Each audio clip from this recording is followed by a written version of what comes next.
Thank you. So if you go to the first slide, and you'll see actually, a picture of the World Trade Center. Those were our fireboats at the time. And, the city and the fire department just loved the World Trade Center. We were there all the time. And it was iconic for us. And to be attacked there, it really struck at our heart. And then you go to the second slide, and you'll see that in 1993, when the World Trade Center was attacked and 6 people were killed, they tried to take down the buildings in 1993. And while they killed 6 people, they did not do what they wanted to do. But apparently they never went away. So as you can see, just keep going to slide 3, just some of the devastation that was in the 1993 attack in slide 4. And then when you go to slide 5, and you'll see the person who was there, FDNY First Deputy Fire Commissioner Bill Feehan. And the reason why I have that photo there is because, as Howard would tell you, Bill Feehan was a mentor to so many of us that came on the job. And he was there in 93, and unfortunately, Bill was killed in 2001. Bill was the oldest member of the department killed, the longest standing member of the department killed, and actually somebody that we would have looked to help rebuild the department after the attacks. So I just thought we need to have Bill's picture in there just so people never forget what he did for the job, for the city, and for the country. So if you go to the next slide, this was in 1996. This was a drill at the World Trade Center. And I was the commander at that time in Manhattan. And we constantly drilled at the World Trade Center.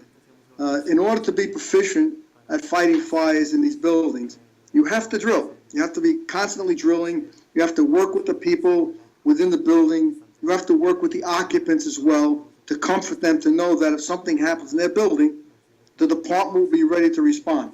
So from 1993, after that first attack, we constantly drilled on the World Trade Center. So the next slide, if you go to the next slide, that was the South Tower that was attacked, and that was at 09:03, 3 minutes after 9 in the morning. The North Tower had been hit at 8:46, and 17 minutes later, the South Tower was struck by another plane. And I think at this point, I just have to tell you that from the first plane hitting the North Tower at 8:46 in the morning until the second tower collapsed at 10:28. So that was 2 major plane air crashes, 2 110-story buildings collapsing. It was 102 minutes from the time the first plane hit until the North Tower collapsed. That's more shorter than most people would see a movie in. And if you can think of the hundreds or the thousands of decisions that had to be made in that short time frame by not only firefighters and police officers and the Office of Emergency Management, but people that worked in the building, people that were our fire safety directors in the building, all those decisions in such a very short period of time. So that's the odds that we were facing. And we knew that the World Trade Center, fully occupied, could hold 25,000 people in each building. It was just before the work hours started. We estimated that it was 10,000 people in each building when the planes actually hit the building. So now you'll go to the next slide, and you will see that's a typical ticket that a firehouse will get to respond. And this was a second alarm ticket, and they would respond. So now you go to the next slide, and you will see a good friend of mine and a good friend of Howie Hill's. He was my closest friend in the department, Chief Jerry Barbara, and Jerry was killed that day as well. He was a staff chief, same rank as myself on that day, and Jerry was commanding some of our troops at the South Tower, and Jerry lost his life. And in fact, we have never recovered any remains from Jerry Barbara. But his picture's in here as well because he depicts what many of our staff chiefs, many of our officers were doing, making decisions, thousands of decisions in such a very short period of time. And then you go to the next slide, and I'm sure that these are pictures that people have seen. If you were watching TV that day, you'll see that the plume of smoke was covering Lower Manhattan. And you can go to the next slide as well and see this is what we faced when the South Tower collapsed. And when the South Tower collapsed, we knew we had hundreds of firefighters trapped along with the residents. And at that time, I was working with the chief of department, Peter Gansey, and Pete was our highest ranking firefighter. He was the chief of department, and Pete was killed that day as well. But Pete had ordered the North Tower to be evacuated from our firefighters as well after the South Tower collapsed. Unfortunately, by the time it takes to get down the stairs and by the time people were still evacuating residents, we lost a number of people in the North Tower as well. So if you go to the next slide, you'll see again just some of the devastation that we were faced in trying to rescue and recover as many people as we could. And you can go to the next slide, and you'll see fire trucks that were totally destroyed. You will see an ambulance. And on that day, we lost 98 pieces of major equipment. When I say major equipment, I'm talking about engine companies, ladder companies, ambulances, staff cars, and that's probably more than most major cities have. And we lost 98 of them on that day, plus hundreds and hundreds and hundreds of tools and masks and equipment. And the next slide is just, a little bit more about the devastation that we faced on that day and to plan on how to rescue as many people as we could until it became a recovery operation. Okay, so we go to the next slide. Just some of the devastation that was faced. Continue on to the next slide, where you'll see ladder 113. That was my old fire company in Brooklyn. And as you can see on the next slide, the building that's on fire. Besides the North Tower and the South Tower collapsed, we had fires in many buildings in Manhattan that we had to fight, as well as trying to rescue and recover as many people as we can. And we learned many lessons that day, but some of the lessons that I will talk about is just having a plan in place. Now, having a plan in place is all well and good, but you have to have contingencies as well. And, we had many contingency plans that we put into operation, but as I say, 2 major airplanes into 2 110-story buildings. Never before had anybody faced that kind of devastation. But we went to work as we always do. You could see how much of the debris field it was. When you look at the firefighters in the next slide, and you can see they're surrounded by debris, and they look very, very small in that picture. And as Howard will tell you, I'm sure, during the week, the devastation that was there was just tremendous. Go to the next slide, and just some more of our firefighters walking around. If you go to the next slide, this is a very important slide. You could see a hose stream with a little bit of water in it. And what had happened was, after the towers collapsed, most of our water mains were knocked out of service. So while we had all these major fires to try to extinguish, besides working at the World Trade Center site itself, we had fires burned until December. There were underground fires burning at the World Trade Center until December. So we had very little water, and the only way we were going to overcome that lack of water was to use our fireboats and to draft out of the river, supply our engine companies, and try to extinguish the fires. And the story, the important story about the lack of water and how our fireboats helped out is, if you go to the next slide, I'll give you a little more. Next slide. As you can see, chiefs were mustering up. They were about 3/4 of a mile from the World Trade Center.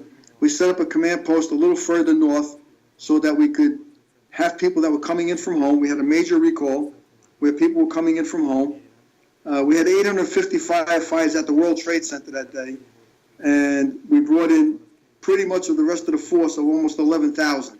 And that's another lesson learned that I will talk about very shortly. So if you go to the next slide, how I was talking about getting water from the river, you can see our fireboat was, what that fireboat is doing is it's drafting water and then supplying hose to our engine companies. And the significance of this particular operation is, at the time, the department was looking to go to smaller, faster fireboats. We had made a decision prior to September 11th that because most of the piers were being demolished and there was no more wood piers, most of the new piers were sprinkled, and the safety of working on the waterfront was much more than when I was a young firefighter where we had wooden piers. So we had decided at that time we were going to go to smaller, faster fireboats to protect the harbor. Well, September 11th changed the face of our Marine Division, and it's something that anybody that's near a body of water has to really consider, is that it's very susceptible to an attack by a terrorist organization. So we changed our thinking.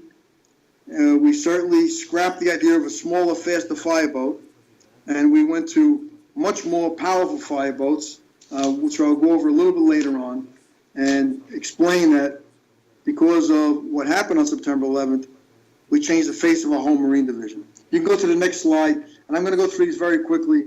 On November 12, 2001, there was a plane crash, which we all thought was another terrorist event. Turns out it was an accident, but it happened in Rockaway, where there was 260 people on a plane that were killed, 5 on the ground, not too far from where Howard lives. And you can see that even after the devastation of what happened on September 11th, our firefighters went to work, put their plan into operation. And the important part of what happened here is a lot of agencies were involved. It wasn't only the fire department, where it never is only the fire department. And that's something you have to consider, is getting all your partners in. Police department, Office of Emergency Management, Department of Water, anybody that would be able to help us out. Okay, so you can go to the next slide. Are we at the slide that says St. Divine Church? St. John's Divine, you'll see it. Go to the next slide. Does that say St. John Divine Church? Yes. Okay, all right. So this is another thing. This was in December of 2001. And as you can see, we were still working heavily at the World Trade Center when other things were going on in the city. And what we actually did is we split our department into, we had a World Trade Center operation department, which strictly worked at the World Trade Center. And then we covered the rest of the city with our firefighters, naturally, working more hours than they should have, working longer shifts, attending funerals at this time and memorial services. But the point is, we went to work and we continued to do what we had to do to protect the city. You go to the next slide. That's just a little bit more of St. John the Divine Church, one of the largest churches in the city. And we knew that if a fire actually destroyed that church, it would not have been good for the spirit of New York City. It would not have been good for the spirit of the fire department or the people that attended that church. We put it out pretty quickly, and we went on our way. Okay, if you go to the next slide, this is where the story begins. When we decided that we were going to take a look at ourselves as a department, we all agreed to a person that we were too emotionally involved to really do a very in-depth study on our operations, how we handled ourselves, what we did right, what we didn't do right, what we need to change. And we knew that we had all been so heavily involved in that operation that to give it a very, very thorough review and after action, we had to bring in somebody from the outside. There was just no way we would be able to do it. And we brought in probably one of the top consulting companies in the world that deals with municipalities, McKinsey & Company. They are very good consultants, and they actually worked with us for many, many months to look at our operations and actually see how we could improve. And this is where a lot of the changes that we have made in the department have come into play. So when we talk about, I know everybody wants to talk about how do you fight a high-rise fire, what do we do? There are so many other facets to protecting high-rise buildings, such as codes, such as cooperation, such as training, such as enforcement. This is what has helped us out. So if you go to the first recommendation, it was all our operations. And ICS. ICS means Incident Command System. And on September 11th, while things were operating, fire department had an incident command post, the police department had their own command post, OEM had their own command post, and while we were talking to each other, we could have talked to each other even more. And this recommendation wasn't only for the fire department. This was a recommendation citywide to come up with an incident command system that would benefit all agencies involved. At not only a fire, and Hurricane Sandy, a blackout that we've had. We've had major events where the incident command system helped us to handle it much more smoothly. So as you go along during the week, I'm sure that there are partners that you will deal with on a daily basis, whether it's the police department, whether it's the water department, whether it's the buildings department. Everybody has to be involved in this operation that we call keeping people safe. You can put it under the heading of fighting high-rise fires, but it's really how do we keep people safe in high-rise buildings? Fighting a high-rise fire is one thing, but I always tell people the best way to fight a high-rise fire is to prevent it. And if you can prevent it by having a good code, building a good building, training the people that work in that building, such as fire wardens and fire safety directors, it will make it a much easier job to fight a high-rise fire if and when it happens. The next bullet on their operations is FDOC, Fire Department Operations Center, is what that means. I'll talk a little. I'll show you some pictures later. But on September 11th, somewhere in the middle of late in the afternoon, I had to make my way back to headquarters to try to get a hold of what was going on. We had no idea how many people we were missing. We had no idea how many people would transport to hospitals, and the phone calls were coming in. So our operations center was a very small room. It had some phones in it. It had a few firefighters and an officer, but it was nowhere near the capabilities we needed to handle that kind of an operation. I don't know what kind of an operations center your department has or the city has. I know George has been involved with our operations center for emergency management, which is state of the art. So we had to set up our own fire department operation. And that was one of their first recommendations is you need a major operations center to handle an event if it takes place. And in 2006, we opened up a new fire department operations center, state of the art. And what we did to build this was we traveled all over the country. We sent Chief Joe Pfeiffer, actually sent Peter Hayden, another chief at the time. We sent them to different operation centers, and we took the best out of each one. What we liked about each one, we combined them, and we made our own operation center. State of the art. It is something we're very proud of. It's where I actually went to handle major operations when I was the chief of department and then when I was the commissioner. We didn't have to go out to the field. We had many more capabilities at our hands. And I would recommend, if you don't have a major operations center within either the fire department or the city directly, it's something that you should look at. I'm sure that if you come to New York, we could take you through our own operations center, and then we walk about a half a mile and we go to Office of Emergency Management's operations center, and you see how vital it is to be able to handle an operation. When things are really bad, you need to have all the agencies involved, and there's no better place to do it than in an operations center. The next bullet is IMT. What IMT means is incident management team. An incident management team is somebody that works for the federal government. Howie, can you hear? Okay, so incident management, and Howard can explain that a little later on. They came to help us out after September 11th. They worked with us for 9 months. And what they did was they helped us with our financing, with our planning, with our safety. What they didn't do was help us with operations. We knew how to work in a high-rise building. We knew how to rescue and recover.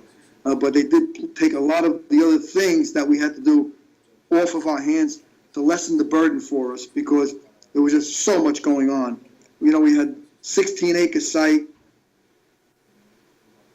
a couple of thousand people missing, and having them there was a really good thing for us. In fact, we liked the incident management team so much, we developed our own incident management team a few years later, and now our incident management team travels all over the country during emergencies to help other cities out.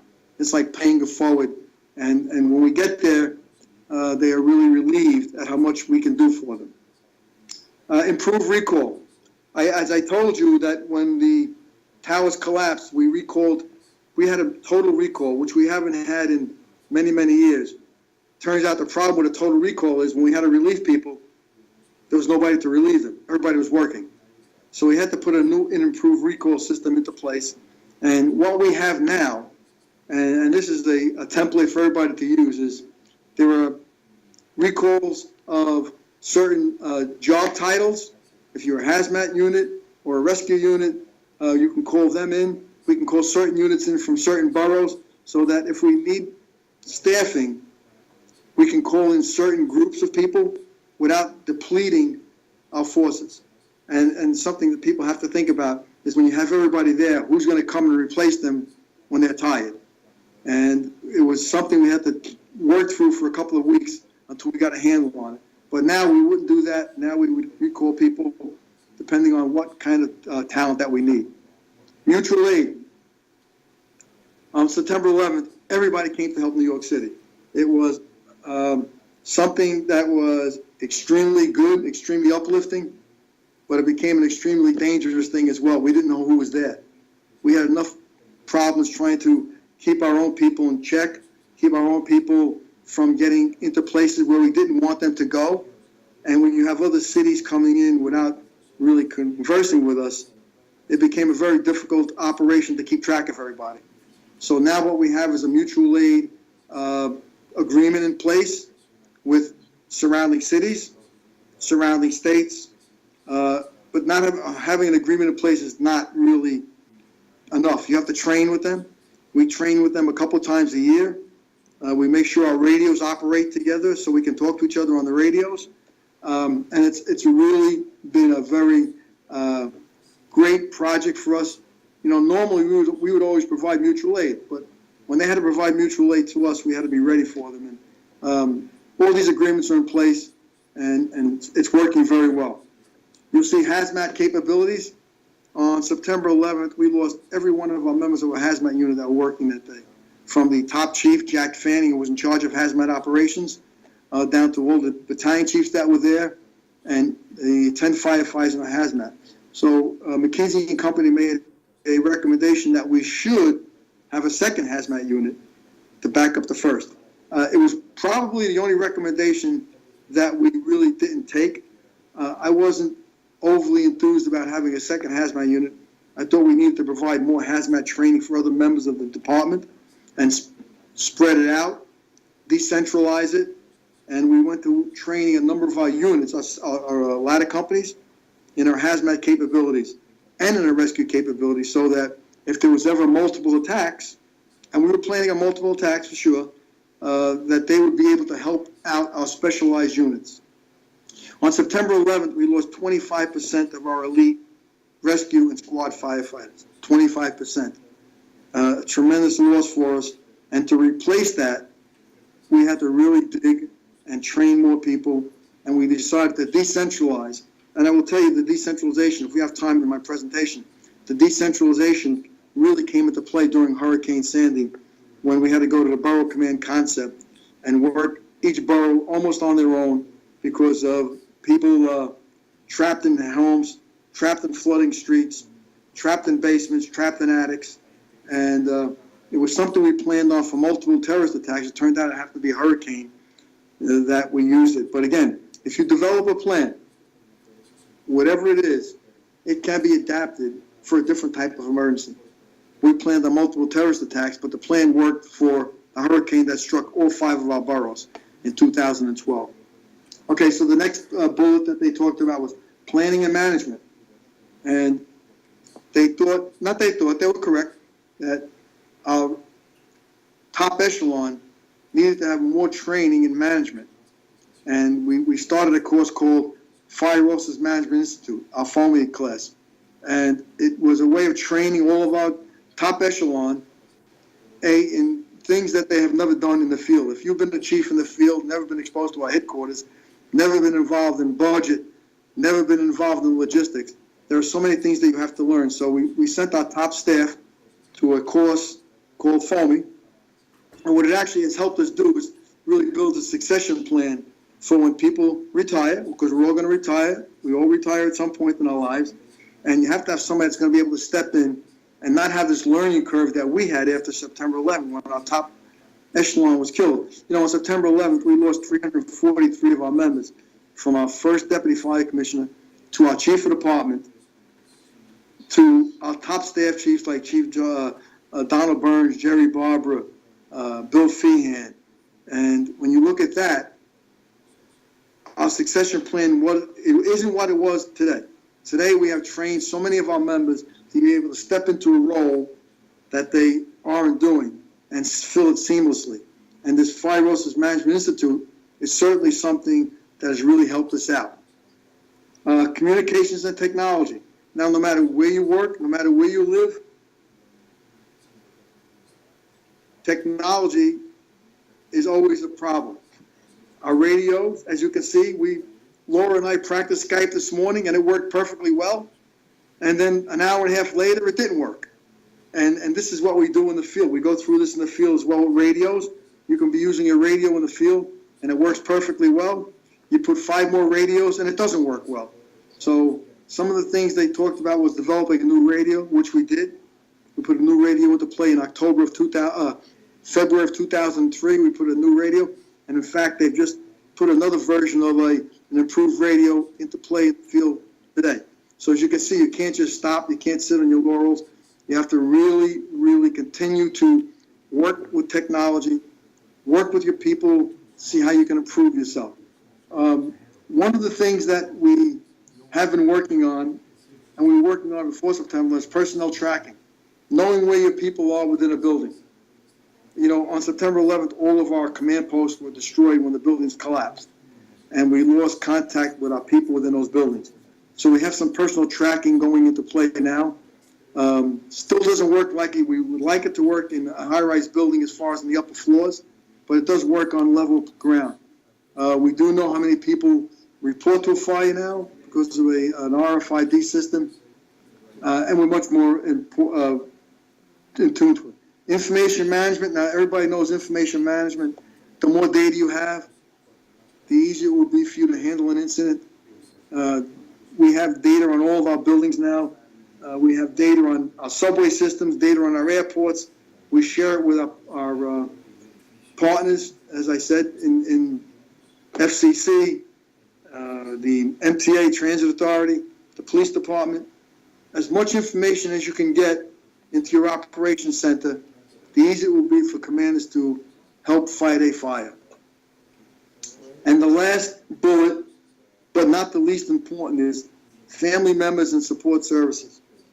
When you lose 343 members, it's an unbelievably burden on our counseling unit. With those 343 members, we had 600 children that were orphaned. That's 600 children that had to be taken care of, and 343 families. And our counseling unit at that time was really only 7 people. We never had anything like this before. So what we did is we actually built up our counseling unit to over 200 people. We had many different programs, many different programs to be able to take care of our families. We had fathers that lost sons that were in the department. We had sons that lost fathers. We had so many relatives that lost people. We had to have different programs, and so many of the different programs that we built up are in place today. They have actually used some of our programs as models for other cities, and the military in the United States has come to us for help as well. Again, unfortunately, we learned the hard way how to do it, but we actually did it. Okay, so if you go to the next slide, I'm going to quickly go through this. When it's our hazmat tiered response, this is where we don't send everybody to an incident. We've trained people at different levels to handle hazmat operations so that we don't go through the same thing that we had on September 11th, where we lost all of our top echelon. It was just a way to break down our responses. It was a way to learn from what happened and a way to improve on sending people to different operations. If you go to the next page, probably the most important thing that came out of September 11th for our members anyway, is in 2002 we started the World Trade Center Medical Monitoring Program, where everybody that was at the World Trade Center was given a medical, given a baseline, and given certain tests. As you can see, as of September 11th of this year, we lost 159 more of our members to illnesses that they've contracted at the World Trade Center. So on top of the 343 was 159 additional. That was up to September 11th. We've lost more since. But it's something as a reminder to your members that you, A, will care for them after a certain operation, their families will be taken care of after a certain operation, and that they have your trust to know that you will be taken care of if there's a problem. Okay, we go to the next slide.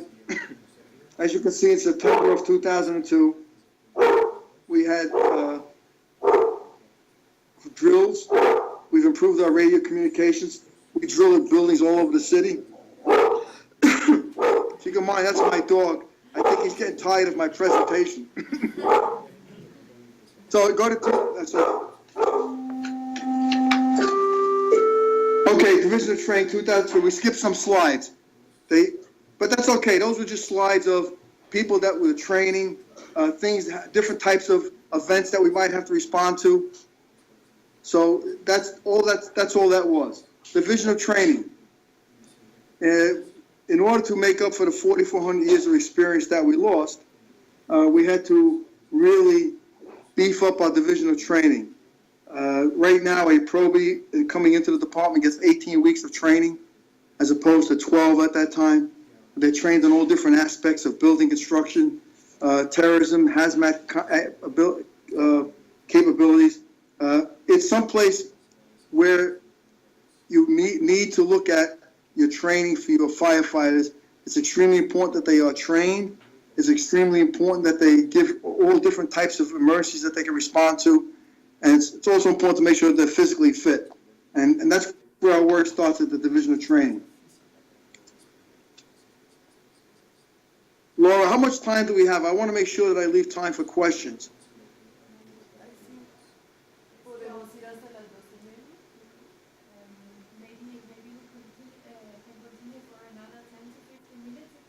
Okay, sure, absolutely. And leave another 15 minutes for questions.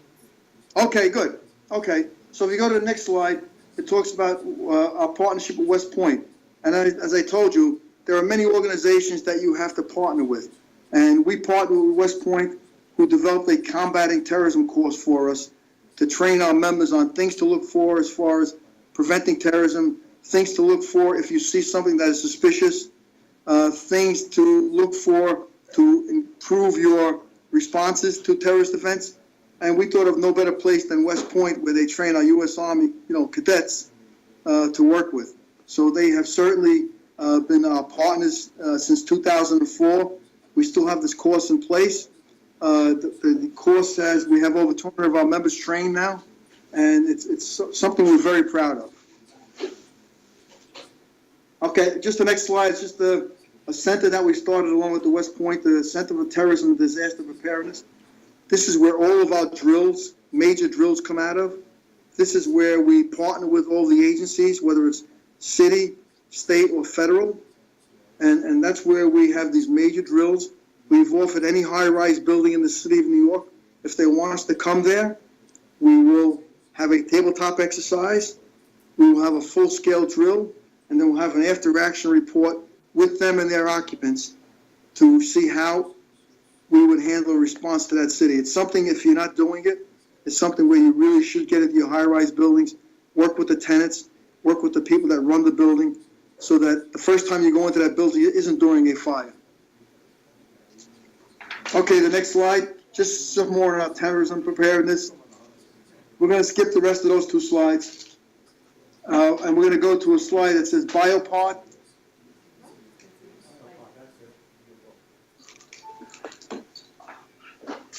It says Biopod 2004. Do you want that slide? Yes. Okay, good.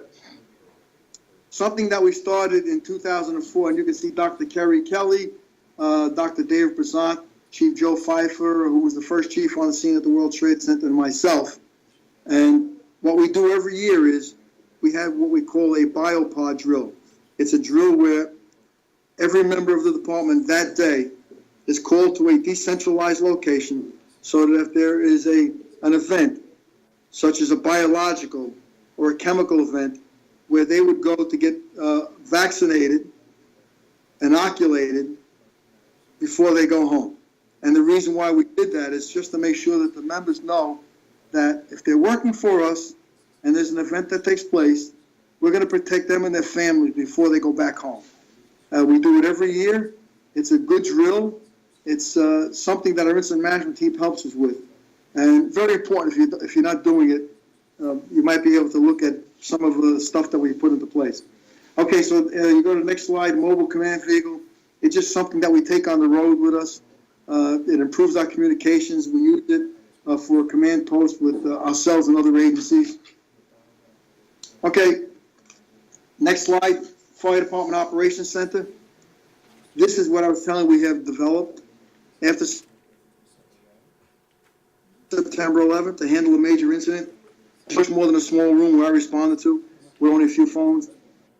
Major, okay, it has major TV screens connected to all the news services, to all our brother and sister agencies. It has access to all of our subway maps, all of our building plans, so that if there is an incident that needs to take place to be handled, we handle it right out of here. Something else that we're using now within the last 6 months is we actually have 2 drones in the department that we are using for surveillance at operations. And the video feed that comes from those drones gets sent back to the operations center. It gives the chiefs that are working at the operations center a chance to look at things, send it back to the command post, and it's so much easier that you can see 4 sides of the building and the roof now as compared to what we were looking at in front of the World Trade Center, only one side. Okay, so the next few slides are just some of the drills that we took place. Personal safety system to ensure that the members, if there's an incident, they have a rope system that they can deploy. You can see the slide after that is the FDNY U.S. Marine Corps drill. Every 2 years we drill with the United States Marine Corps. Can't think of better people to be with. And they have the state-of-the-art decontamination procedures in place. So they teach us decontamination, and we teach them rescue. It's a great partnership. It's done every 2 years, and it's a way of working with people not at the scene for the first time. Okay, we go to the next slide. I said the incident management team. We paid it forward in 2005. We went to New Orleans for Hurricane Katrina. We sent over 650 of our members for 6 weeks down there to help them out. And it was a way of us telling people, thank you for what you did for us on September 11th. We're here for you if you need us.